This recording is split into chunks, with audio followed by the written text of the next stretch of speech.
इस ऑपरेशन के दौरान हमने एक हमारा आर्मी डॉग खोया है, जो सर्च के दौरान आगे जब चल रहा था तो मिलिटेंट्स ने उस पर फायर किया था और इस आर्मी डॉग ने शहादत दी है और इसकी वजह से कई जानें बची हैं। इस ऑपरेशन के बाद इस तरह के काफी खबरें घूम रही थी कि आर्मी ने जो है बीएमपी चढ़ा दिया, इस तरह की चीजें कर दी। मैं आप सबको यकीन दिलाना चाहूंगा कि वो इलाका ऐसा था जहां पर काफी ग्रेडियंट था 30 डिग्रीज का और बहुत सारा वहां पे डेंस फॉलेज था।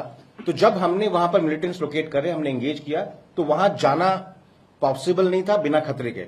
तो हमने ये हार्डेंड व्हीकल्स को इस्तेमाल किया है वहां पहुंचने के लिए। ये इन्फिल्ट्रेशन के लिए नहीं आए, क्योंकि इन्होंने जो वहां पर गांव में बात करी उसे ये लग रहा था कि ये प्लान करके आए थे कॉन्वॉय को टारगेट करने का और ये काफी वाकिफ। इस ऑपरेशन के दौरान हमने एक हमारा आर्मी डॉग खोया है, जो सर्च के दौरान आगे जब चल रहा था तो मिलिटेंट्स ने उस पर फायर किया था और इस आर्मी डॉग ने शहादत दी है और इसकी वजह से कई जानें बची हैं।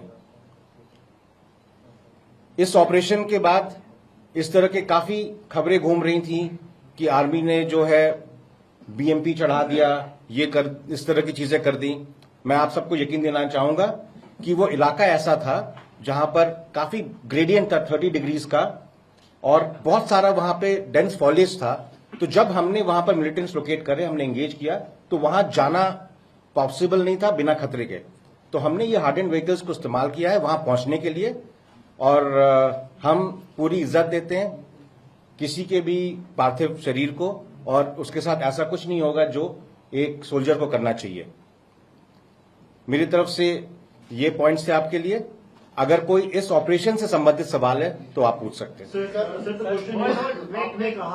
आपने कहा कि जिस तरह वो हेविली आर्म्ड आए थे, ऐसा लग रहा था कि वो कुछ बड़ा करने की फिराक में आए थे से क्या माना जाए कि ये रिसेंट इन्फिल्ट्रेशन थी टेररिस्ट की जो इंडियन टेरिटरी? जो हमारी इनपुट है ये इन्फिल्ट्रेशन के लिए नहीं आए, क्योंकि इन्होंने जो वहां पर गांव में बात करी उसे ये लग रहा था कि ये प्लान करके आए थे कॉन्वॉय को टारगेट करने का और ये काफी वाकिफ थे उस इलाके से। तो ये किसी पीछे के इलाके से आए और कुछ दिनों से हमको कुछ इंटेलिजेंस मिल रही थी पीछे के इलाके में जहां पर मूवमेंट ये हो रहा था। इस ऑपरेशन में चैलेंज ये था कि आसपास विलेजेस थे और हमारा पहला एम होता है कि ऐसा कुछ ना हो जाए कि नुकसान हो किसी को। और जो टेरेन है वहां की जो फॉलिएज है वो काफी घना है, तो उसमें लोकेट करना, आइडेंटिफाई करना थोड़ा मुश्किल होता है। लेकिन मेरे ख्याल से जिस तरह से ट्रेनिंग है ट्रुप्स की और जिस तरह से टेक्नोलॉजी हमारे पास है उससे हम इसको सक्सेसफुल कर पाए। सर, जिस तरह से ये ऑपरेशन हुआ है, आपने कहा कि हो सकता है पीछे से आए हों। यहाँ पहले भी एक बार अटैक हो चुका है ग्रिड पे। इससे पहले कुछ समय पहले यहाँ इनपुट था कि कोई सर्च भी आपने चलाया था। तो क्या ये जो पुराना इन्फिल्ट्रेशन रूप भी रहा है, तो क्या लग रहा है इनपुट किस तरह की पार की है? और ये जो टेररिस्ट हैं इस इलाके में काफी दिन से थे, कोई इनके कोई और साथी यहाँ और हो सकते हैं? और क्या कोई कम्युनिकेशन डिवाइस भी इनसे मिला है जिसके कारण कोई कम्युनिकेट कर रहे थे पार? आपने बहुत सारे सवाल कर दिए। ओके, इन्फिल्ट्रेशन जो है इस इलाके में एलसी के साथ होता ही रहा है, लेकिन पिछले कुछ सालों में जिस तरह से एलसी में सर्वेलेंस और हमारा काउंटर इन्फिल्ट्रेशन ग्रिड मजबूत हो गया है, आपको पता चला होगा इस इलाके से इन्फिल्ट्रेशन नहीं हुआ है अभी। जहां तक ये हिंटरलैंड के ग्रुप के हैं, छोटे छोटे ग्रुप्स में घूम रहे हैं, ज्यादा दिन तक यहां नहीं रहे होंगे, क्योंकि ज्यादा दिन रहते तो पकड़े जाते। तो ये हाल ही में आए होंगे, किसी डायरेक्ट एक्शन के लिए आए होंगे और क्योंकि हमारे लोकल्स भी हमारे साथ इस चीज में मदद करते हैं और वो नहीं मंजूर करते कि यहां पर कोई अशांति आए, तो तुरंत खबर आ जाती है और हम फिर उस पर एक्शन करते हैं। सर, ऑफ लेट ये देखा गया है कि जो मोस्टली पीसफुल एरियाज हैं, चाहे कश्मीर में हो और जम्मू रीजन में भी, जहां पर काफी देर से टेररिज्म नहीं था, उन एरियाज को टारगेट किया जा रहा है। Any specific reason which you feel कि क्या हो सकता है? Terrorism is all about sensationalizing things, so I think it gives them more sensationalized news, so maybe that's why. I have two small questions. One, that M4E rifle has been recovered. Is this the first time that this kind of a rifle has been recovered during the operations in this area? And the second is, did they try to damage temple also to communalize atmosphere? M4 rifle, as of now, we've got the information, but we are getting it. I think we'll ascertain that. But M4 rifle has been seen earlier with groups operating in other areas.